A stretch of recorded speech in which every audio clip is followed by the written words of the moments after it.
Now let's go ahead and bring Esha back in because we'll be talking about F1 Academy on Netflix. 7-episode docuseries that came out.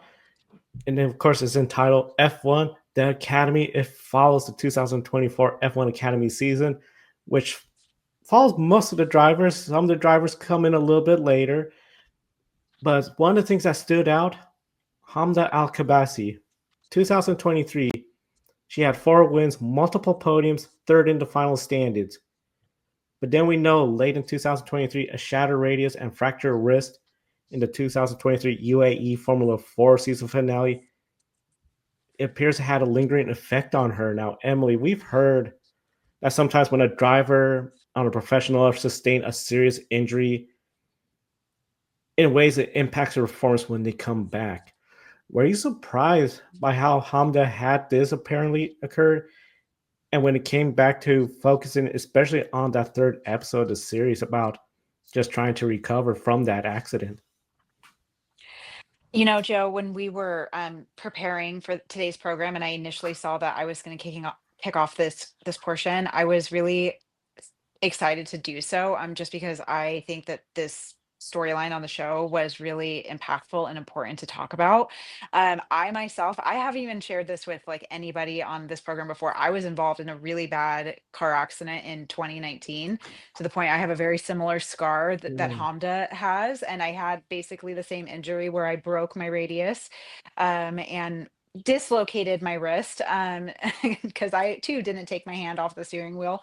So I will say on a very personal note, it was really hard for me to see her injury and what recovery looked like for her in terms of the stitching. It was a big rush of memories for myself.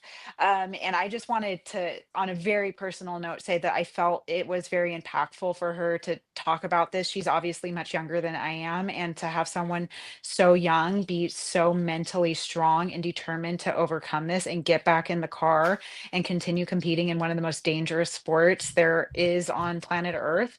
And the support of her big sister to be there for her. It just was a wonderful storyline. And on a more professional note, um, obviously Drive to Survive is an incredibly popular program that's reached the masses, and obviously the new NASCAR program on Netflix as well is growing in popularity.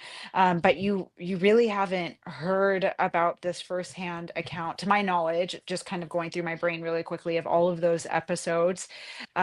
Of these very popular professional drivers, you really haven't had a firsthand account of what it's like to have PTSD of being in a serious car accident and seeing what it takes to mentally overcome that. So kudos to the production in deciding to tell that story. And thank you for Hamda for being so brave to share what that process has looked like for her, because I think it's an important thing to talk about as an athlete, especially in such a risky environment as is. So I know that's a very long-winded answer that nobody asked to have a firsthand recap of my personal experience, but I was obviously you can tell very passionate about it.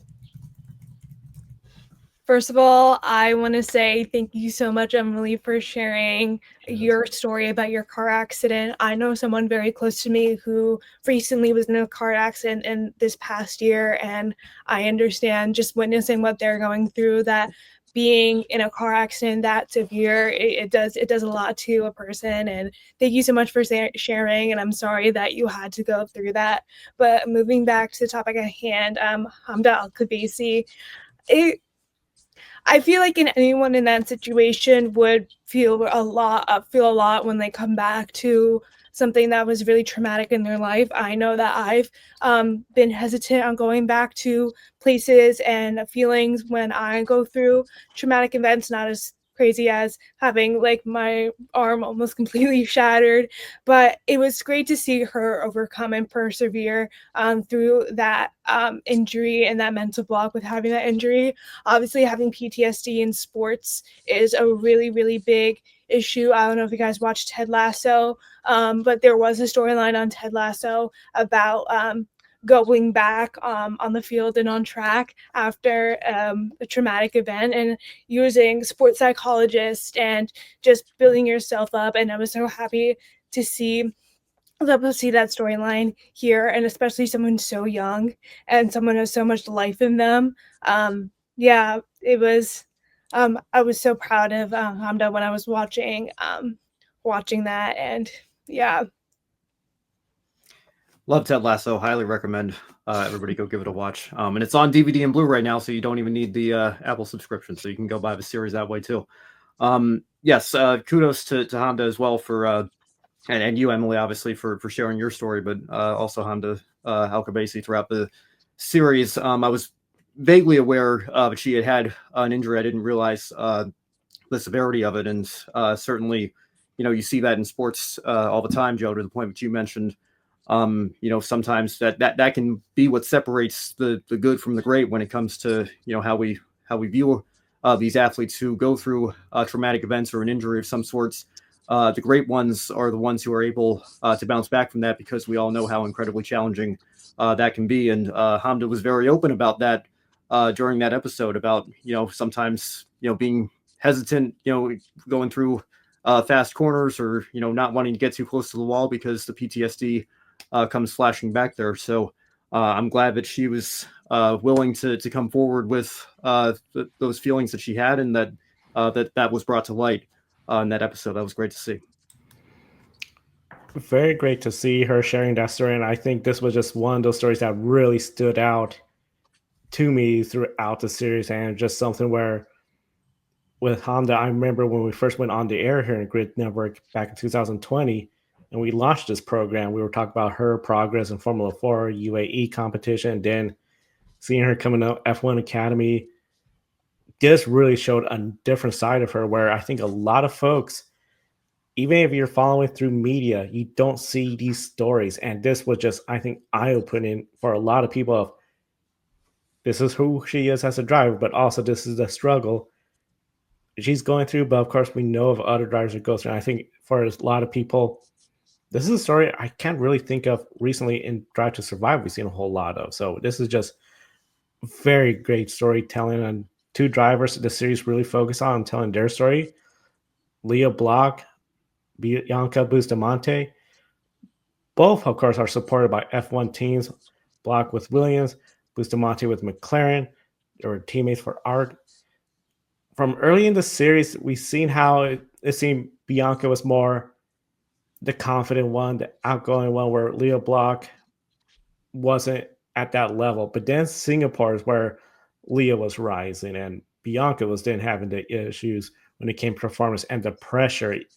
Esha, last year, many were critical of Bianca for some of the race performances, especially some of the mistakes on track. But she kept managing to finish in the points and the podium before Zandvoort. Surprised by how the series depicted Bianca compared to Leah Block? So when I won't talk about Bianca, when in this series, she was basically the, I don't want to say star, but she was bringing in a lot of the viewers and a lot of attention to Formula One Academy through her interviews and her posting on social media and being an influencer. That's something we saw in the first couple episodes. And she was also the title when they closed the driver lid. That was Bianca Bustamante doing that for every single episode. I feel like one thing I want to highlight is like the differences being like a sports celebrity, and being in sport. Yes, like Bianca Bustamante brought in a lot of viewers, and we're even still seeing today on the YouTube live streams for F1 Academy. Everyone's asking, "Where's Bianca? Where's Bianca?" Even though she did reach her 2-year limit in F1 Academy. I was not surprised that Bianca Bustamante was highlighted in this way, just because of how popular she was in F1 Academy. And I feel like just to have like a storyline revolving around her, they had to frame it in some sort of way. And it was framed from Bianca consistently making mistakes, even though she was making a bunch of mistakes. But also Leah Block also being highlighted, not given the fact like with her dad being such a big figure in motorsport as he is, and following Leah's progression through Formula One Academy. I'm just really surprised of how they approach Bianca and Leah's stories. And I didn't finish F1 Academy. I just finished episode 6, so I didn't watch the last episode yet. But yeah, it's highlight the most popular people in the series. That's what DTS did in the first couple of seasons and episodes. So yeah, I think it's just reality TV show trying to create a story with just a bunch of information given to them. Yeah, I'll touch more on that a little bit later in this segment, but yeah, the thing that stood out to me was, I think it was the beginning of episode 2 when we got introduced to Abby Pulling, and she said, "I'm not here to be a model," and then they show her winning all these races and dominating on her way to the championship, and I was like, I'm not sure how the Bianca Bustamante fans are gonna take that line there. I think there's certainly probably going to be some criticism from a lot of her fans about how she was portrayed in this series because. Again, like Esha said, it's just the fact of what happened last season. She did make a lot of mistakes. Her performance did take a step back from her first season in 2023, where she won a couple of races. I know she got that podium in Miami and certainly had the pace at times, but just kind of lost track of how many times she went off course or spun out or had something set her back, and it was hard for her to bounce back from that. And that is ultimately what led to her not having her McLaren driver development contract renewed at the end of the year. And, obviously she wouldn't have been in F1 Academy this year anyway, because she reached that 2-season limit. But yeah, I mean, it was unfortunate, but again, sometimes, when you're creating a documentary, you're telling a story, but you're not, writing it out. It's not like you're creating a script and telling a story from scratch. You have to work with the material that you have. And the reality of the situation is, Bianca Bustamante does have a massive social media following that brings a lot of eyes to this sport, and that can be a great thing. But her engineer Warren even brought this up multiple times throughout the series to his credit. From his perspective, it can be frustrating to have to balance that, because he knows that that's a necessity. He knows that that's part of the world that we live in these days. You have to be able to market yourself, and sponsorship obviously is something that's even more prioritized than talent in many cases in this sport. And that's unfortunate that money plays such a big role like it does. But again, that's just the reality of the situation. But when you have so much of that, when you're signing so many autographs and taking so many pictures and doing so many promotional shoots and materials and things like that, sometimes it can be a little bit of a distraction. I think, unfortunately, for Bianca, we saw that multiple times last year. So, again, I'm not thrilled about it, but I think it is factual, and I can't say I'm too surprised that that's how it came across in these 7 episodes. Yeah, I agree with you both. I don't really have much more to add. I will say both of you brought up good points. Potentially with the Abby Pulling comment, the first thing I thought of was, okay, did she actually say it in the context that she's being like she's referring to Bianca Bustamante? It wouldn't be the first time in any reality TV show ever that they've taken a quote, snipped it, and put it through the context of a completely different lens. So that was my first thought, knowing that at the end of the day, like, reality shows are scripted and they are trying to get emotions out of us, the viewers. So very, I mean, we don't know. At the end of the day, we're not part of those, editing conversations. But I would hope that that comment was taken out of context, knowing that it would get a discourse going. So that's one end of the spectrum. But then to the other end, I was, pleasantly surprised to see that they pretty accurately portrayed Bianca's performance throughout the season. I think it would have been incredibly easy to kind of show like the influencer and the popular driver and Bianca Bustamante just having a great season and not really showing her struggling, and both with making mistakes, but then again, someone who looked like they were having a lot of emotional distress. They kept that all in. And so I think we got, a real look at who Bianca Bustamante was outside of her as the influencer. So I think while they did absolutely potentially do some strategic editing, I do think they did a good job in portraying that she was making a lot of mistakes. She was struggling.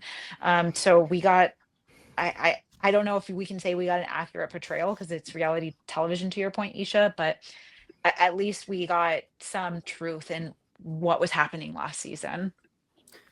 Yeah, and Joe, if I could just follow up on that real quickly, I want to give the series credit because forget if it was the end of episode 5 or 6, but there was one point where she was in her cool down room or whatever, and you could just hear her crying, and she was so distraught over making yet another mistake and having yet another setback. So that says to me that yes, a lot of people label her as an influencer, and yes, she does a lot of things for social media, but it's not like she didn't care. It's not like she didn't want to be out there. It's not like she was an influencer first and a racing driver second. She Yes. wanted to be winning races. She wanted to be fighting for a championship. It's unfortunate that it didn't work out that way. But I think anybody that comes away from this thinking, oh, she's the model, she's the star of the show, but she's not really, that competitive, or she doesn't have that passion or that drive that an Abby Poling or a Dorian Penn has, I think is completely missing the point, or not getting everything out of a series that they're intended to get. So I want to give the series credit where it's due there as well, for showing both sides of Bianca's story there. I also do want to bring up that scene in particular. I'm gonna disagree with you on that one. I felt it gave me the ick seeing someone being so emotional and being so vulnerable and having that being recorded. It was I don't know if you guys remember in DTS in this previous season, we heard the audio of George Russell struggling to breathe, and that kind of made me feel very uncomfortable. I understand seeing the emotion of her feeling like a lot of guilt and a lot of just feeling the emotions of not doing well, and just highlighting both, like, yes, the influencer and wanting to use this opportunity that she has right now to build up her image and likeness, but also she does really care about what she's doing on track. I just feel like highlighting it in that way, it gave me the ick. And Sure. I hope personally, if I'm recorded in that situation, that never sees the light of day. Yeah, I feel like that was a really vulnerable moment that should not have been put out into the world. But hey, that's my opinion. Yeah, I get that. I understand that, and I think that I'm assuming we're talking about the same scene. I think it was just audio. It wasn't like they had cameras in the room there. There was a brief glimpse of her in the room, of her engineer going in or something like that. But and yeah, I'm sure you could probably make the argument they over dramatized it a little bit more than they needed to. But again, I think that's just reality TV sometimes. I'm not saying that that's right or anything, but yeah. Again, the question that was posed at the start of this segment here, were we surprised by how the series depicted her? I'm still going to stick with my original answer, not particularly. Mm-hmm. That was the thing with this one, especially compared to when you look at Drive to Survive, most of the time, most of the drivers are returning back next season. Lance Stroll, George Russell, and yeah, there's the pressure of you're in F1, you got to race. Here, you're 2 seasons in and you're done. You're out of F1 Academy. You get a championship, you're out of F1 Academy. It's sort of that leap of unknown ahead. And I feel like just one thing, I feel the pressure all these drivers are facing is like, make the most of it, because even a second season is not a guarantee. I mean, you could be replaced. And then that second season, if it's a big season, you're looking at potentially a path forward. If you don't have that good season, a lot of uncertainty. And I think that was just one of those moments where it just did capture it. And of course, with a lot of the storylines, we don't want to get too much into breaking out spoilers here and there. But as we talked about, when you compare it to F1, Drive to Survive, creative editing, I think, is a good term as to the storytelling, how it's done, where a person that may have watched every single race could point out, hold on a second moments. This series, I think, is very compelling. And just, if you were brand new, it's like, okay, I've heard of F1 Academy, I'm going to check this out, see what it's about. I feel it captures like, okay, I want to see this race. So Ben, starting with you, with that scenario, if someone has seen Drive to Survive, they're going to F1 Academy, F1 The Academy, how would you describe the F1 The Academy, especially when you compare it to Drive to Survive? Because I know some people, we think it's just the same format, new series, but I feel like there was a lot of similarities, but differences too. Yeah, I'm hesitant to go first on this because in planning my answer, I was going to talk a little bit about episode 7, and I'm sorry, Isha, I know you haven't seen that one yet. It's I don't know. okay. It's my fault. Yeah. It's been so long that me not watching episode 7 is kind of my fault at this point. So if you want to say some spoilers, just go ahead. And you watch the races, you know, generally speaking, the storyline more than somebody who's a newer viewer that would be introduced to this for the first time. And that's actually one of the points that I want to make. But starting with Drive to Survive, I want to be clear here. I've only watched the first 2 seasons. I never got around to watching season 3 and then season 4, if I recall correctly. But season 3 got mixed reviews. Season 4 got very poor reviews. And by that time, I was like, I'm a fan of a sport. I watch the races anyway. I don't know if I'm going to get as much out of it as, I don't want to fall into like the stereotypical Drive to Survive audience, but like a newer fan being introduced to the series through the Netflix show, is probably going to get more out of this than me. So I let my Netflix account expire and only reactivated it this week so that I could binge F1 The Academy. So well done to Netflix for bringing me back into their subscriber portfolio there, I guess. But I remember from the first season that, it was kind of this new thing. Not everybody knew that it was going to take off like it did. Mercedes and Ferrari didn't even participate.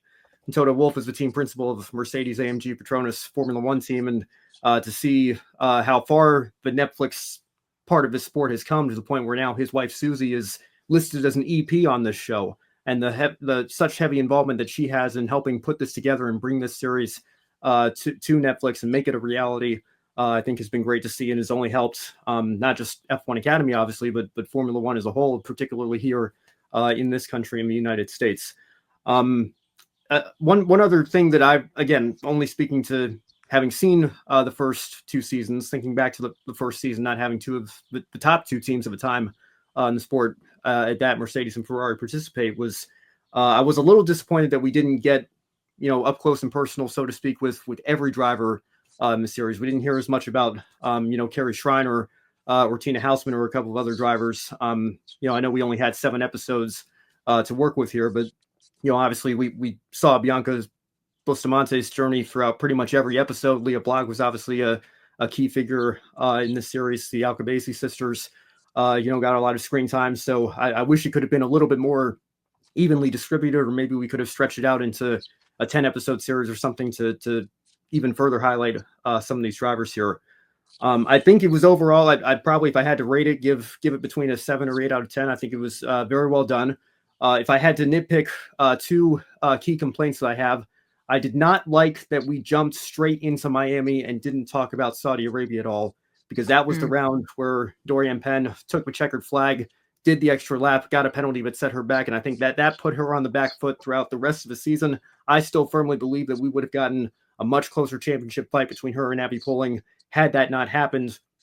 But because that was omitted from the series, again, a new viewer who's just being introduced to the series through this show would probably look at that and see Abby Pulling just kind of dominate from start to finish, when if you don't have the context of that first race, you might recognize that, that had a major impact on how the rest of the season played out.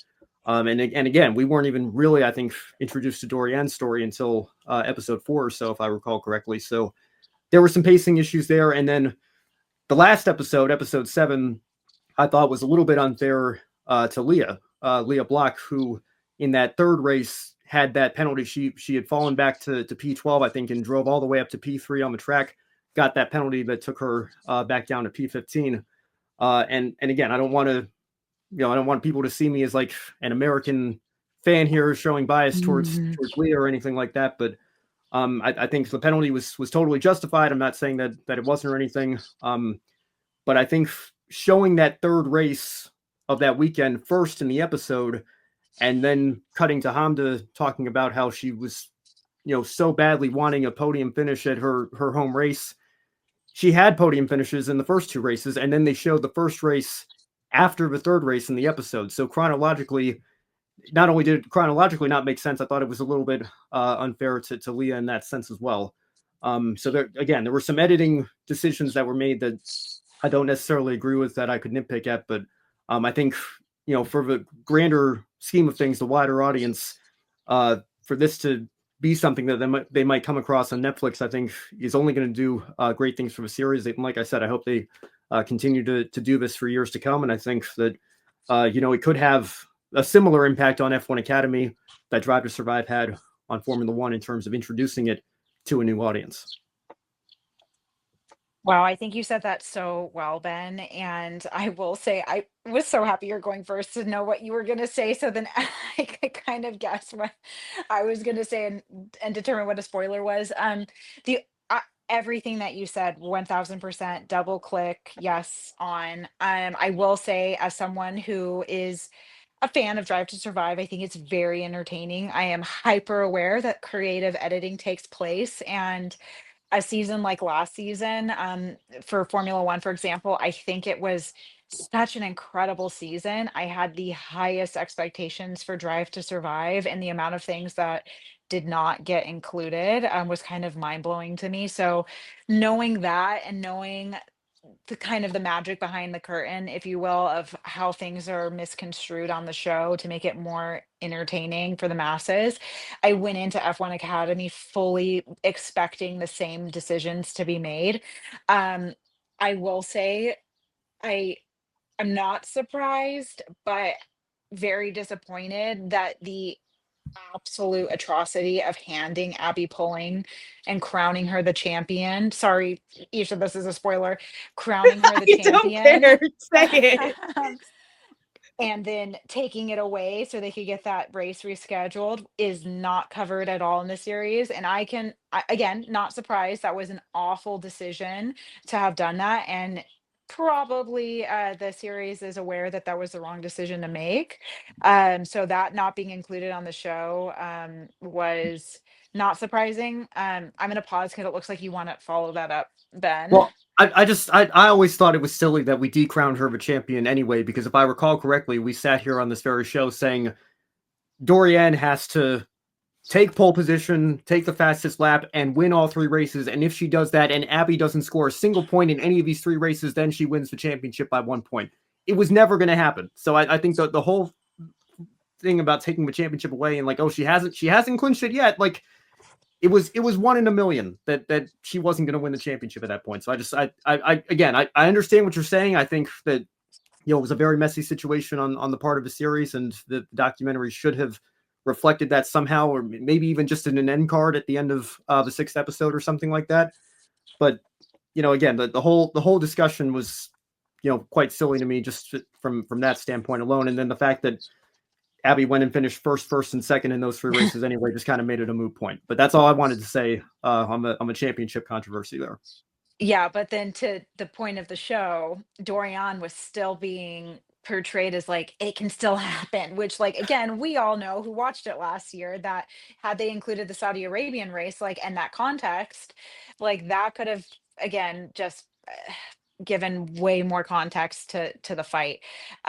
So yeah, I love that they did this. I haven't Googled it, so I'm hoping that Isha has the fact that we're gonna get a second season. I don't know if it's in the works or not. Um, but I would love to see the show continued, even though, like, yes, we all racing fans who are following the series religiously, like we all are gonna have to be good. That creative editing is gonna continue to take place like it does on Drive to Survive, like it does on Full Throttle, the NASCAR show. Like, we're just gonna have to be good with that because it's serving the greater good of reaching more people and hopefully getting more people into F1 Academy and continuing to support these young drivers and get them eventually into Formula One. So I'm going to now segue to Isha and hope that she can give us the facts if season 2 is going to be brought to us by Reese Witherspoon again. So from a quick Google search, it doesn't look like it's been renewed, but I hope it's being renewed because Reese Witherspoon, come on, we need to see that magic again. So I think that's a TBD answer to that, because also it only came out like a month or 2 ago. It takes a while for TV shows to be renewed. We need to see the numbers and how many people watch XYZ. But back to the question at hand, I am gonna flip this in a different direction. The way F1 Academy works is like we've been talking about, you only have two seasons max, but in DTS, a lot more drivers stay for longer than 2 years. So if this expands to multiple seasons, I feel like it's going to be a consistent, like season 1 being introduced to a lot more newer drivers, because there's a higher turnover in Formula One Academy. So I feel like there's going to be a lot more opportunity to have those stars. Like, we're not going to consistently see like Charles Leclerc, Lewis Hamilton, George Russell, and all of the drivers that stayed for years and years and years and had the storylines from season 1 to now. There's going to be multiple different storylines and multiple new people coming in, and that's one thing I'm excited for to see. With having a 2-season max in Formula One Academy. I like this a lot. I mean, yes, it did give off DTS vibes with stuff being misconstrued and things we wanted to see not being included, like we alluded to before. But yeah, just the way F1 Academy is, I'm excited that it was DTSified in a way, because we're going to see so many people, and so many people are going to have an opportunity in the spotlight with this TV show. And if this continues on, I'm excited to see how they portray it. Yeah, I don't have an answer for F1 the Academy. I can only speak to what Drive to Survive did. And their original season dropped on March 8th, 2019. On July 24th, we got the confirmation that there would be a second season. So assuming it would be an annual sort of deal here, talking about a full season as a whole, when could we see Netflix, working for, putting a 2025 version of the show together? I would say give it a couple of months at the very least, let them look at the numbers, and then see if this is something that they're going to continue to put out on an annual basis like they do with Drive to Survive. But probably not going to get an official confirmation one way or the other for at least a couple of months here, would be my prediction. I don't know if they're filming like right now just to be like anticipatory, because it would be like kind of a weird thing just to come into Miami in the middle of the season and just base an entire show off of that and not talking about what happened before, like season 1 did. I feel like if they could, I feel like they're gonna double time the DTS shooting schedule and the F1 the Academy schedule, and have the same people there like recording and all that stuff. But yeah, I wouldn't be surprised to see Netflix filming for F1 Academy just as a precaution.